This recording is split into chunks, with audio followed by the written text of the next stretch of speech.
نحمده ونصلي على رسوله الكريم اما بعد فاعوذ بالله من الشيطان الرجيم بسم الله الرحمن الرحيم الله ولي الذين آمنوا يخرجهم من الظلمات إلى النور والذين كفروا أولياؤهم الطاغوت يخرجونهم من النور إلى الظلمات أولئك أصحاب النار هم فيها خالدون صدق اللہ العلی العظیم۔ آئیے سب سے پہلے ساری کائنات کے مرکز عقیدت تاجدار مدینہ راحت قلب و سینہ جناب احمد مجتبی محمد عربی مصطفیٰ صلی اللہ تعالی علیہ وسلم کی بارگاہ میں عقیدت و محبت کے ساتھ بآواز بلند نذرانہ درود و سلام پیش کرو اور پڑھے الصلاۃ والسلام علیک یا رسول اللہ، الصلاۃ والسلام علیک یا نبی اللہ وعلی آلک واصحابک یا نور اللہ صلی اللہ تعالی علیہ وسلم۔ دوستان محترم، آج میرے بیان کا جو موضوع ہے کہ دوست اور دشمن کی پہچان کیسے کریں، ہم کیسے پہچانیں کہ یہ ہمارا دوست ہے اور یہ ہمارا دشمن ہے، اور حقیقت میں ہمارا دوست کون ہے اور حقیقت میں ہمارا دشمن کون ہے۔ دوستان محترم، جب بھی ایک دوست کا لفظ بولا جاتا ہے نا تو دل کے اندر سکون ملتا ہے، محبت پیدا ہوتی ہے، چاہت پیدا ہوتی ہے۔ دوستی کا مطلب ہوتا ہے دوست کے لیے اپنا سب کچھ قربان کر دینا۔ دوستی کا مطلب ہوتا ہے ہمیشہ اس کی خوشی کا خیال کرنا۔ دوستی کا مطلب ہوتا ہے کبھی اس کے چہرے پر ناراضگی نہ آئے، اس کے لیے تحفے پیش کیے جائیں، اس کو تحائف دیے جائیں، اسے گفٹ دیے جائیں۔ یہ دوستی کا مفہوم ہے۔ دوست کا لفظ جب بھی بولتے ہیں تو یہ ساری چیزیں ہمارے ذہن میں آتی ہے، اور جب ہم دشمن کا لفظ بولتے ہیں نا تو دشمن کا لفظ سنتے ہی ہمارے ذہنوں کے اوپر غصہ آتا ہے، ہمیں نفرت ہوتی ہے، ہمیں اس سے دور رہنے کا من کرتا ہے۔ اور دشمن اگر بہت سخت ہے، طاقتور ہے، تو پھر ہم یہ سوچتے ہیں کہ اس کے ہیلوں سے، اس کے وار سے کیسے بچا جائے۔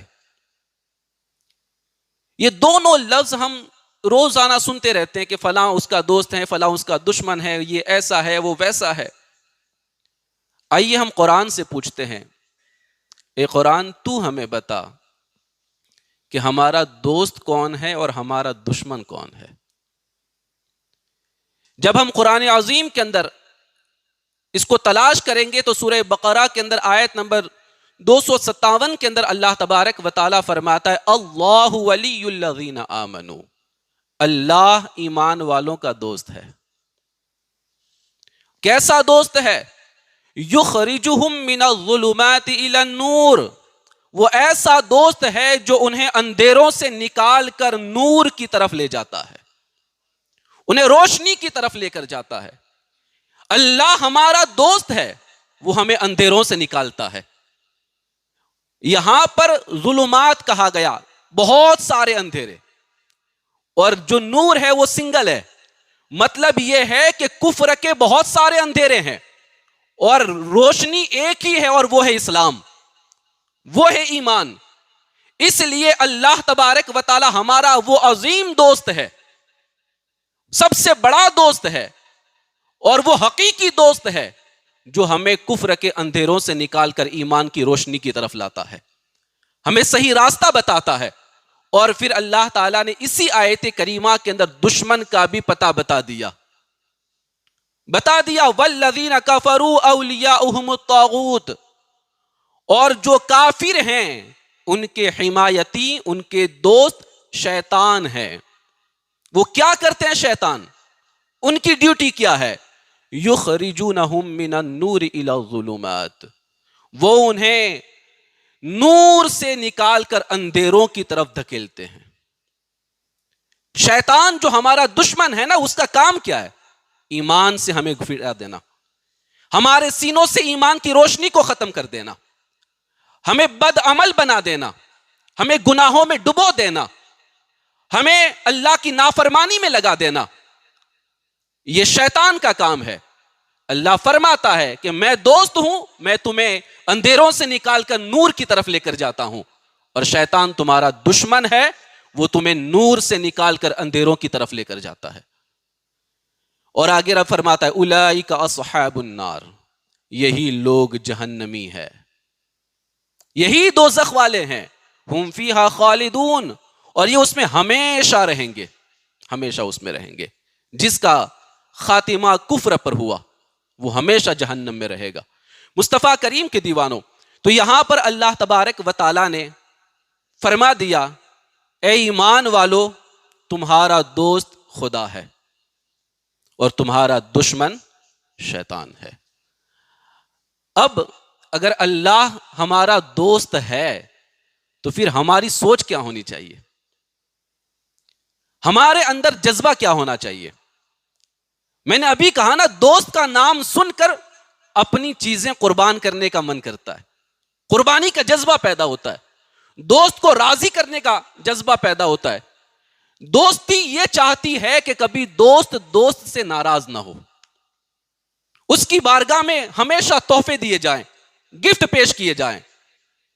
اللہ ہمارا دوست قرآن میں اعلان فرما رہا ہے، مسلمانوں ہم اپنے دوست کے لیے کیا کر رہے ہیں؟ ہم اپنے رب کے لیے کیا کر رہے ہیں؟ اپنے رب کو راضی کرنے کے لیے کیا کر رہے ہیں؟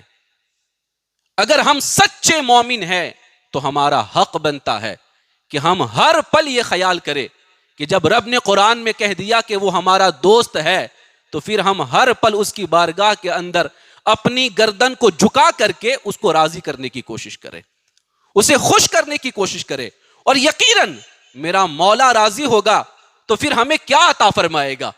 یہاں دیکھیں، دنیا کے اندر جب دوستی ہوتی ہے نا تو دوست اپنی حیثیت کے مطابق دوست کو تحفے دیتا ہے، اپنی حیثیت کے مطابق۔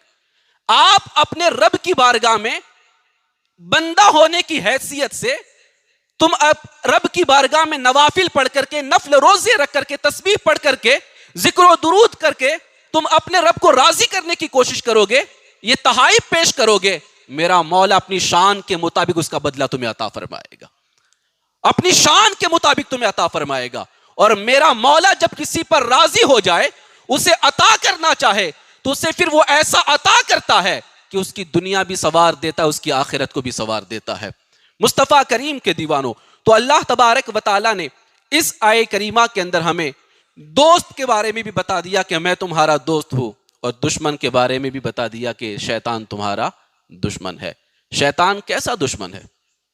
کتنا خطرناک دشمن ہے؟ وہ اتنا خطرناک دشمن ہے کہ حدیث مبارکہ کے اندر نبی پاک صلی اللہ علیہ وسلم ارشاد فرماتے ہیں، جس طریقے سے انسان کی رگوں میں خون دوڑتا ہے اسی طرح انسان کی رگوں میں شیطان گردش کرتا ہے۔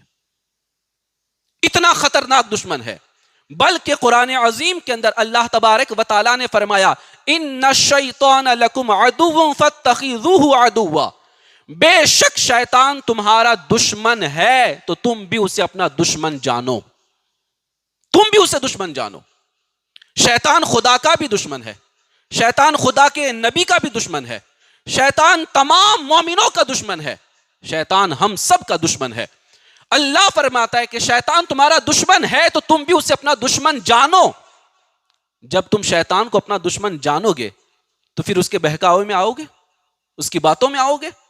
شیطان وسوسے ڈالتا ہے نا، تو کیا اس کے وسوسوں کے مطابق عمل کرو گے؟ نہیں۔ جو بندہ شیطان کو اپنا دشمن جان لیتا ہے نا، اس سے بچنے کی کوشش کرتا ہے، اس کے ہیلوں سے بچنے کی کوشش کرتا ہے، اس کے وار سے بچنے کی کوشش کرتا ہے۔ اور قرآن عظیم کے اندر اللہ تبارک و تعالیٰ نے اس کے وار سے بچنے کے بہت سارے طریقے بھی بیان فرمائے، لیکن یہاں پر میں آپ کو بتانا چاہتا ہوں کہ شیطان کس طریقے سے ہم پر حملہ کرتا ہے، کس طریقے سے ہمیں، ہمارے ایمان کو ختم کرنے کی کوشش کرتا ہے، ہمارے اعمال کو برباد کرنے کی کوشش کرتا ہے، کس طریقے سے ہمیں گناہوں میں لگا کر کے ہمیں تباہ کرنا چاہتا ہے۔ آئیے قرآن عظیم کے اندر آپ دیکھیں تو سورۃ الاعراف کی آیت نمبر 17 اللہ تبارک و تعالیٰ فرماتا ہے کہ شیطان نے اللہ سے کہا، جب شیطان کو نکال دیا گیا نا، اپنی بارگاہ سے رب نے نکال دیا، اسے مردود قرار دیا، جنت سے نکال دیا، تو اس نے اللہ کی بارگاہ میں کہا ثم لآتینہم من بین ایدیہم ومن خلفہم وعن ایمانہم وعن شمائلہم ولا تجد اکثرہم شاکرین. شیطان اللہ سے کہتا ہے پھر ضرور میں ان لوگوں کے آگے سے، ان کے پیچھے سے، ان کے دائیں سے، ان کے بائیں سے ان کے پاس آؤں گا. تیرے سارے بندوں کے پاس میں جاؤں گا، آگے سے بھی آؤں گا، پیچھے سے بھی آؤں گا، دائیں سے بھی آؤں گا، بائیں سے بھی آؤں گا. چاروں طرف سے میں تیرے بندوں پر حملہ کروں گا. اور کیسا میرا حملہ ہوگا؟ شیطان اللہ سے کہتا ہے میں جب ان کی چاروں طرف سے آؤں گا تو ان میں سے اکثر کو شکر گزار نہیں پائے گا، میں اکثر کو ناشکرا بنا دوں گا. وہ تیرا کھائیں گے ضرور لیکن تیرا نام لینے والے نہیں ہوں گے. وہ تیری نعمتیں کھائیں گے لیکن تیری بارگاہ میں سر نہیں جھکائیں گے. وہ تیرا کھائیں گے رات دن لیکن روزہ رکھنے کی بات آئے گی تو کہیں گے مجھ سے روزہ نہیں رکھا جاتا. میں ان کو ناشکرا بنا دوں گا. یہ شیطان اللہ کی بارگاہ میں کہتا ہے. مصطفیٰ کریم کے دیوانوں حضرت عبداللہ ابن عباس رضی اللہ تعالی عنہما حبر الامہ یہ اس آیت مبارکہ کی تفسیر کے اندر فرماتے ہیں کہ شیطان جو آگے سے آتا ہے اس کا مطلب یہ ہے کہ وہ دنیا کے تعلق سے وسوسے پیدا کرتا ہے، دنیا کے حوالے سے. پیچھے سے آنے کا مطلب یہ کہ وہ آخرت کے حوالے سے وسوسے پیدا کرتا ہے. دائیں سے اور بائیں سے آتا ہے تو یہ گناہوں کی طرف ابھارتا ہے اور اس کو شکوک اور شبہات کے اندر ڈال دیتا ہے. چاروں طرف سے اس کے اوپر حملہ آور ہو جاتا ہے. مصطفیٰ کریم کے دیوانوں امام غزالی فرماتے ہیں اے مسلمانوں، آج تم شیطان کو اپنا دشمن کیوں نہیں جانتے؟ اس سے دور کیوں نہیں ہوتے؟ اس کے وار میں تم کیسے آ جاتے ہو؟ وہ جیسا کہتا ہے ویسے تم کرتے چلے جاتے ہو. کھاتے خدا کا ہو اور کام شیطانوں والا کرتے ہو. امام غزالی علی رحمہ یہ فرماتے ہیں کہ شیطان کے شر سے اپنے آپ کو حتی الامکان بچاؤ، اس لیے کہ اس سلسلے میں اللہ تعالیٰ نے کائنات کی سب سے افضل شخصیت کو شیطان سے بچنے کا حکم دیا اور دعا کرنے کا حکم دیا. قرآن عظیم کے اندر سورۃ المؤمنون کے اندر آیت نمبر 98 اور 97 اور 98 کے اندر اللہ تعالیٰ نے اپنے محبوب سے فرمایا، اپنے حبیب سے فرمایا جو تمام رسولوں کے سردار ہے، تمام نبیوں کے سلطان ہے، ان سے بڑا عقل مند کوئی نہیں، ان سے زیادہ افضل کوئی نہیں. ان سے میرا رب فرماتا ہے وَقُلْ رَبِّ أَعُوذُ بِكَ مِنْ ہَمْزَاتِ الشَّيَاطِينِ. اے محبوب تم میری بارگاہ میں عرض کرو کہ اے میرے رب میں شیطانوں کے وسوسوں سے تیری پناہ مانگتا ہوں. اللہ نے اپنے محبوب سے فرمایا کہ محبوب مجھ سے دعا کرو کہ میں شیطان کے وسوسوں سے تیری پناہ مانگتا ہوں. تو حضرت امام غزالی فرماتے ہیں کہ جب میرا مولا تاجدار کائنات صلی اللہ تعالی علیہ وسلم کو یہ تعلیم دے رہا ہے اور فرما رہا ہے کہ محبوب مجھ سے دعا کرو کہ اللہ مجھے شیطان کے وسوسوں سے بچا، میں تیری پناہ میں آتا ہوں شیطان کے وسوسوں سے. تو آپ دیکھیں جب نبی پاک صلی اللہ علیہ وسلم کو رب نے یہ تعلیم دی ہے تو ہمیں کتنا بچنا چاہیے اور ہمیں کس قدر اللہ سے دعا کرنی چاہیے کہ اللہ ہمیں شیطان کے شر سے بچا، شیطان کے مکر سے بچا، شیطان کے فریب سے بچا. مصطفیٰ کریم کے دیوانوں حضرت جندب رضی اللہ تعالی عنہ سے روایت ہے تاجدار کائنات صلی اللہ تعالی علیہ وسلم نے فرمایا تم میں سے جو شخص بھی رات کے وقت اپنے بستر کے اوپر جائیں تو یہ کہہ لے بسم اللہ اعوذ باللہ من الشیطان الرجیم. جو بسم اللہ اعوذ باللہ من الشیطان الرجیم پڑھ کر بستر پر جائے گا اللہ تعالیٰ اس بندے کو شیطان کے شر سے بچا لے گا، اس کی حفاظت فرما لے گا. صبح اٹھو تو اعوذ باللہ پڑھو، ہر وقت تمہیں ایسا لگے کہ میں گناہ کی طرف جا رہا ہوں اعوذ باللہ پڑھو. آپ رات کے وقت اعوذ باللہ پڑھو. انشاءاللہ جب آپ کثرت کے ساتھ اعوذ باللہ پڑھنے والے بن جائیں گے تو شیطان کے حملوں سے محفوظ ہو جائیں گے، شیطان کے وار سے بچ جائیں گے. اور جب شیطان کے حملوں سے محفوظ ہو گئے سمجھ لینا پھر تمہارا دل اللہ کی عبادت کی طرف جھکتا ہوا نظر آئے گا، تم اللہ کی عبادت کی طرف مائل ہو جاؤ گے. میں اکثر کہتا ہوں نا آج ہمیں مسجدوں میں دل نہیں لگتا، تھوڑا سا وقت ہو جائے تو بے چینی ہوتی ہے، باہر نکلنے کا من کرتا ہے. حالانکہ فرمایا گیا مومن مسجد میں ایسے جیسے مچھلی پانی میں، جیسے مچھلی پانی میں. جس طرح پانی کے بغیر مچھلی کو چین نہیں آتا مومن کو مسجد کے بغیر چین نہیں آنا چاہیے، چین نہیں آنا چاہیے. اور فرمایا منافق مسجد میں ایسے جیسے پنجرے میں طوطا، پنجرے میں پرندہ، پرندے کو جب پنجرے میں بند کر دیا جاتا ہے وہ فڑفڑاتا ہے اور وہ چاہتا ہے کب گیٹ کھلے میں نکل جاؤں، کب میں اڑ جاؤں۔ منافق جب مسجد میں آتا ہے نا تو اسے یہی ہوتا ہے، کب میں یہاں سے بھاگوں، کب میں یہاں سے بھاگوں۔ مسلمانوں ہم منافق تو نہیں ہے، لیکن منافقوں والی عادت بھی تو پیدا نہ کریں نا۔ ہم مسجد میں سکون کے ساتھ بیٹھے اس لیے کہ پوری کائنات میں سب سے اچھی جگہ کوئی ہے تو اللہ کا گھر مسجد ہے، اللہ کا گھر مسجد ہے۔ یہاں بیٹھنے سے سکون ملتا ہے، یہاں بیٹھنے سے رب کی بارگاہ کی حاضری ملتی ہے، یہاں بیٹھنے سے ہمیں رب کا قرب نصیب ہوتا ہے۔ مصطفیٰ کریم کے دیوانوں، حضرت سیدنا شقیق بلخی رحمت اللہ تعالی علیہ، بہت پائے کے بزرگ، بہت بڑے صوفی، امام ابو یوسف کے شاگرد، حضرت ابراہیم ادہم کے شاگرد، تقریباً آج سے 1200 سال پرانی شخصیت، بلند آواز سے نا، 1200 سال پرانی شخصیت حضرت شقیق بلخی رحمت اللہ تعالی علیہ۔ اسی آیت کے تحت آپ فرماتے ہیں کہ شیطان روزانہ میرے پاس آتا ہے صبح کے وقت، روزانہ۔ اب اللہ والو آپ دیکھیں نا، شقیق بلخی کے پاس شیطان آ رہا ہے، آج آپ کہے کہ نہیں میں تو شیطان سے لڑ لوں گا، شیطان مجھے کچھ نہیں کر سکتا، یار ایسا نہیں ہے۔ جس کے پاس جتنا ایمان مضبوط ہوگا نا شیطان کا حملہ بھی مضبوط ہوگا، جس کے پاس عمل اچھا ہوگا نا شیطان کا حملہ بھی مضبوط ہوگا۔ اس لیے آپ جتنے پرہیزگار بنو اتنے شیطان سے لڑنے کے لیے تیار رہو۔ حضرت شقیق بلخی فرماتے ہیں روزانہ آتا ہے صبح کے وقت میرے پاس، کبھی آگے سے دائیں، پیچھے سے دائیں سے بائیں سے چاروں طرف سے حملہ کرتا ہے۔ آگے سے آ کر مجھے کہتا ہے اے شقیق بلخی کیوں تو اتنی عبادت کرتا ہے، کیوں راتوں کو جاگتا ہے، تجھے پتا نہیں تیرا رب تو بڑا غفور ہے، تیرا رب تو بڑا رحیم ہے، تیرا رب تو بڑا کریم ہے، کیوں راتوں کو جاگ جاگ کے سجدے کرتا رہتا ہے۔ حضرت شقیق بلخی کہتے ہیں مجھے بہکانے کی کوشش نہ کر، مجھے رب سے دور کرنے کی کوشش نہ کر، تو یہ چاہتا ہے نا کہ میں راتوں کو سجدے کرنا چھوڑ دوں، راتوں کو جاگنا چھوڑ دوں۔ سن، یقیناً اللہ بخشنے والا ہے، یقیناً اللہ گناہ معاف کرنے والا ہے، لیکن اللہ نے قرآن میں کہہ بھی دیا ہے کہ وہ کس کے معاف کرنے والا ہے، وہ کس کے بخشنے والا ہے۔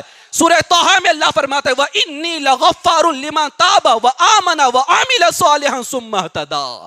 اے شیطان سن، اللہ کہتا ہے بے شک میں اس آدمی کو بہت بخشنے والا ہوں جس نے توبہ کی اور ایمان لایا اور نیک عمل کیا اور پھر ہدایت پر رہا تو میں اس کے سارے گناہوں کو بخشنے والا ہوں۔ تو مجھے بہکا مت، مجھے اللہ سے دور مت کر، میں جاگوں گا، عبادت کروں گا اور میرے رب کو مناؤں گا۔ یہ شقیق بلخی کہتے ہیں۔ پھر میرے پیچھے سے آتا ہے اور پھر مجھے کہتا ہے اے شقیق بلخی، اے شقیق بلخی کیا تو دین کے کام میں لگا رہا؟ صبح اٹھا ہے تو دین کا کام، رات کو سوتا ہے تو دین کا کام، مسجد مدرسے بس، دوسری کوئی پرواہ نہیں؟ تجھے فکر نہیں ہوتی کہ تیرے بچے غریب رہ جائیں گے، تیرے بچے محتاج ہو جائیں گے، انہیں کھانا کہاں سے ملے گا، انہیں پانی، ان کا پیٹ کیسے بھرا جائے گا، سب لوگ مالدار ہو جائیں گے تو غریب رہ جائے گا۔ شقیق بلخی کو آ کر یہ شیطان کہتا ہے، حضرت شقیق بلخی شیطان سے کہتے ہیں مجھے پریشان مت کر، مجھے مت بہکا، میرے بچوں کو رزق دینا یہ میرے رب کا کرم ہے، اور اللہ نے قرآن میں وعدہ کیا وَمَا مِن دَابَّةٍ فِي الْأَرْضِ إِلَّا عَلَى اللَّهِ رِزْقُهَا۔ زمین پر کوئی جاندار ایسا نہیں جس کے رزق کی ذمہ داری اللہ نے اپنے ذمہ کرم پر نہ لی ہو۔ حضرت شقیق بلخی نے کہا میرا مولا اتنے بڑے ہاتھی کو کھلا رہا ہے، اتنے بڑے اونٹ کو کھلا رہا ہے، سمندر کی تہ میں جانوروں کو کھلا رہا ہے، جو جانوروں کو روزی دیتا ہے کیا اس کے دین کا کام کرنے والے کو روزی نہیں دے گا؟ اس کے دین کے کام کرنے والے کو روزی نہیں دے گا۔ مجھے مت بہکا، شقیق تیرے بہکاوے میں نہیں آئے گا، یہ اللہ کے دین کا کام کرتا جائے گا۔ پھر شیطان دائیں سے آتا ہے اور آ کر کہتا ہے اے شقیق بلخی، اے شقیق تو تو بڑا پرہیزگار، بڑا متقی، تو تو بڑا کمال والا بندہ، تیری عبادتوں کے چرچے، بہکانے کا انداز دیکھے نا، تیرے چاروں طرف چرچے، ہر جگہ تیری باتیں ہو رہی ہے، تیری تعریفیں ہو رہی ہے، کیا بات ہے؟ کہتے ہیں نہیں میری تعریف مت کر، مجھے مت بہکا، مجھے میرے اندر تو ریاکاری والا مادہ پیدا مت کر۔ اللہ نے قرآن میں کہہ دیا والعاقبۃ للمتقین، اچھا انجام پرہیزگاروں کے لیے۔ میں دنیا میں جو بھی کرتا رہوں لیکن جب میرا اینڈ آئے اور میں آخری وقت تک متقی بنا رہا اور ساتھ ایمان کے میں دنیا سے گیا تو یہی میری سب سے بڑی کامیابی ہے. دنیا والے چرچے کرے اس سے مجھے کوئی فرق نہیں پڑتا, بس میرا مولا ایک بار مجھے کہہ دے کہ مجھے شقیق پسند آ گیا ہے. تو یہ میرے لیے سب سے بڑی بات ہے. اور آخری بات, شیطان میرے بائیں طرف سے آتا ہے اور پھر مجھے کہتا ہے اے شقیق فلاں گناہ کر لے, یہ کر لے, وہ کر لے, ایسا کر لے, ویسا کر لے, گناہوں کے وسوسے ڈالتا ہے. تو پھر میں کہتا ہوں وَحِيلَ بَيْنَهُ وَبَيْنَ مَا يَشْتَهُونَ, اور ان کے درمیان اور ان کی چاہت کے درمیان رکاوٹ ڈال دی گئی ہے. یعنی تو یہ کہتا ہے کہ میں گناہوں کی طرف چلا جاؤں, نہیں نہیں نہیں, اللہ نے میرے اور گناہوں کے درمیان پردہ ڈال دیا ہے. اب میں گناہوں کی طرف نہیں جانے والا, میں گناہوں کی طرف اپنا رخ نہیں کرنے والا. مصطفیٰ کریم کے دیوانوں, شیطان چاروں طرف سے تم پر حملہ آور ہے اور تمہیں بہکانا چاہتا ہے, تمہیں نیست و نابود کرنا چاہتا ہے, تمہارے ایمان اور اعمال کو ختم کر دینا چاہتا ہے. مسلمانوں ہوشیار ہو جاؤ, شیطان کو اپنا دشمن جانو, اس سے لڑو. جو میں نے آیت کریمہ شروع میں پڑھی کہ ہمارا دوست کون ہے اور دشمن کون ہے, اللہ کہتا ہے قرآن میں واللہ اللہ ولی الذین آمنوا, اور اللہ مسلمانوں کا دوست ہے, اللہ مسلمانوں کا دوست ہے. یخرجہم من الظلمات الی النور, جو انہیں اندھیروں سے نور کی طرف لے کر آتا ہے, نکالتا ہے. والذین کفروا اولیاءہم الطاغوت, اور جو لوگ کافر ہے ان کا حمایتی اور ان کا دوست شیطان ہے. یخرجونہم من النور الی الظلمات, وہ انہیں نور سے اندھیروں کی طرف لے کر جاتا ہے. اللہ ہمارا دوست ہے اور شیطان ہمارا دشمن ہے. اللہ تعالی ہم سب کو اس پر عمل کی توفیق عطا فرمائے. الحمدللہ سادات کرام تشریف لائے ہیں, ہم ان کے شکر گزار ہیں. حضرت سید ارشد حسین بابا اور آپ کے صاحبزادے اور حضرت سید آفتاب بابا بھی تشریف لائے ہیں, ہم ان کے شکر گزار ہیں. اللہ تعالی ہم سب کو سادات کے ادب اور احترام کی توفیق عطا فرمائے. وآخر دعوانا الحمدللہ رب العالمین. سنت باقی وہ پڑھ لیں.